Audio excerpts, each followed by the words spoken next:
Just about 5 hours ago, a jury started deliberating the fate of 3 men accused of murdering Ahmaud Arbery in a southeast Georgia neighborhood.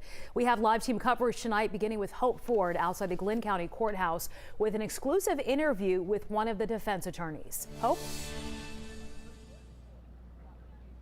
Yeah, so the jury began deliberating at 11:53 this morning. They have the evidence, the indictment, all the instructions, as well as 27 charges they need to work through in order to before they reach their conclusion. We were actually told that the jury did deliberate through lunch, and we did catch up with Travis McMichael's attorney right after the jury began deliberating.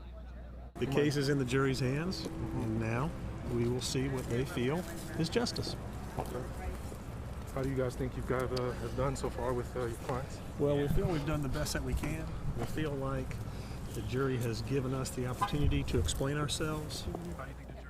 Greg McMichael's attorney said they didn't want to comment at the time. Now, we did catch up with Roddy Bryan's attorney. He wouldn't answer many questions about the trial itself, but when we asked about the possibility of an appeal should the jury find Bryan guilty, here's what he had to say. An appeal, we're going to win. I don't know what y'all are talking about. Roddy's walking out of that courthouse today.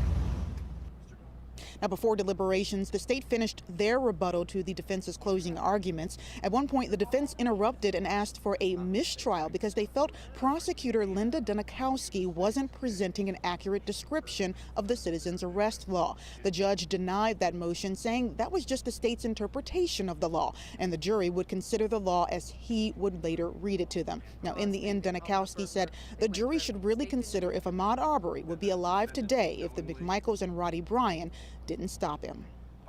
What right did they have to stop Ahmaud Arbery? What right did they have to go ahead and demand a fellow citizen stop and talk to them? And then use pickup trucks to try and cut him off and force him to be detained right there on Burford? None whatsoever.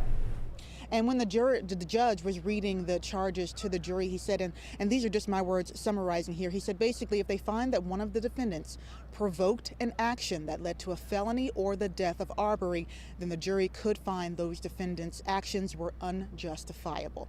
Now, attorneys will have a 10-minute heads up once the jury reaches their conclusion. Very deliberate charges on behalf of the judge. Thank you very much, Hope.